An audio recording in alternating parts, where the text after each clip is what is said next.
Hi mga ka-teen life, a pleasant day to all. Kamusta mga ka-teen life? Manghihawat ko nga ana amo sa maayong panlawas. Guys, umanito ninyo, maadto ko karon sa siyudad sa Panabo City. So Panabo City is located in Davao del Norte.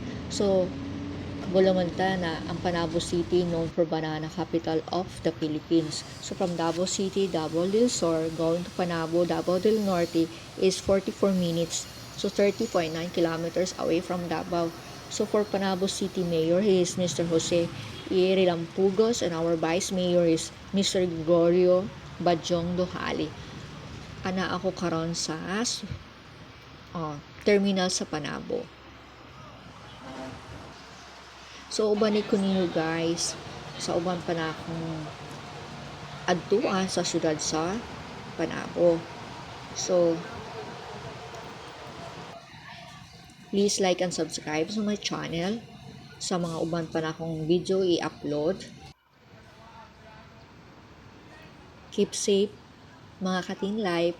Ingat mong tanan o daghang salamat sa mga nag-subscribe. Sawa pa mag-subscribe, please subscribe sa my channel Teen Life. Daghang salamat.